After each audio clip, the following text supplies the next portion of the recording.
Le mercato est en train de complètement s'enflammer. Et honnêtement, ces dernières heures ont peut-être lancé les premiers énormes dominos de l'été. Entre le Barça qui accélère à toute vitesse, le Real Madrid qui prépare déjà sa nouvelle ère, le PSG qui veut encore frapper fort, et plusieurs grands clubs européens en pleine reconstruction, ça bouge absolument partout. Et la grosse information du moment, c'est évidemment Anthony Gordon. Le FC Barcelone pousse très fort pour recruter l'ailier anglais de Newcastle, et selon plusieurs médias espagnols, un accord est désormais extrêmement avancé autour d'un transfert estimé à 80 millions d'euros. Ce dossier a surpris énormément de monde parce que pendant plusieurs semaines, le Bayern Munich semblait en pole position. Mais le Barça aurait accéléré brutalement avec des discussions directes entre Joan Laporta, Hansi Flick et le joueur. Résultat, Gordon aurait été convaincu par le projet catalan. Et ce transfert pourrait totalement changer le visage offensif du Barça. Gordon, c'est vitesse, percussion, intensité, pressing, exactement le profil que recherche Hansi Flick pour dynamiser les ailes. Après plusieurs saisons compliquées financièrement, Barcelone semble vouloir envoyer un message clair.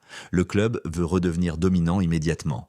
Mais le Barça ne s'arrête pas là. Un autre énorme dossier prend de l'ampleur. Julián Álvarez. Et là, on parle carrément d'une bataille entre le Barça, le PSG et d'autres géants européens. Plusieurs sources expliquent que Barcelone prépare une offre gigantesque pour tenter de convaincre l'Atlético Madrid de lâcher l'attaquant argentin. Le problème, c'est que l'Atlético commence sérieusement à perdre patience face aux rumeurs permanentes autour du joueur. Des dirigeants du club madrilène auraient même dénoncé des mensonges et des demi-vérités dans la presse espagnole concernant un départ d'Álvarez vers Barcelone. Mais malgré ça, les discussions existent bel et bien. Selon plusieurs médias, l'agent du joueur a rencontré les dirigeants du Barça récemment et Julián Álvarez donnerait même une priorité au club catalan si un accord devient possible. Et attention au PSG dans ce dossier. Paris surveille toujours la situation de très près. Certaines sources affirment même que le club parisien serait prêt à payer les énormes exigences financières de l'Atlético. Franchement, si le Barça réussit à récupérer Gordon et Álvarez dans le même mercato, ça pourrait totalement transformer l'attaque catalane.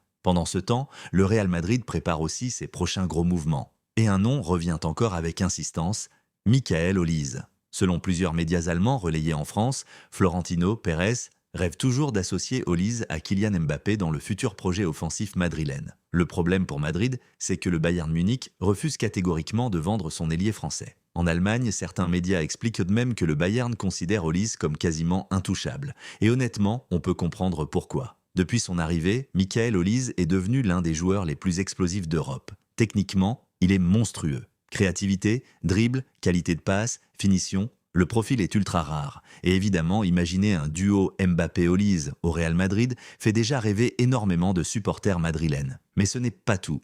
Plusieurs médias évoquent aussi un énorme remaniement du côté du Real Madrid avec des rumeurs autour d'un retour de José Mourinho dans l'environnement du club. Pour l'instant, rien n'est confirmé officiellement, mais plusieurs noms circulent déjà comme cible prioritaire. Harry Kane, Vitinha et donc Michael Olise. Le Real semble vouloir préparer une nouvelle génération galactique autour de Mbappé et des jeunes stars déjà présentes dans l'effectif. En France aussi, ça commence à bouger sérieusement. À Marseille, l'ambiance serait assez tendue après une fin de saison compliquée. Plusieurs médias parlent de désaccords internes entre certains joueurs et la direction. Le club pourrait donc connaître de nombreux changements cet été, aussi bien dans l'effectif que dans l'organisation sportive. Une chose est sûre, l'OM entre dans un mercato très sensible. Du côté de Monaco, un nom revient avec insistance, Ansu Fati. Le club de la Principauté surveille attentivement la situation de l'ancien prodige du Barça, qui cherche toujours à relancer sa carrière après plusieurs saisons extrêmement compliquées physiquement. Liverpool, lui, prépare déjà l'après Mohamed Salah.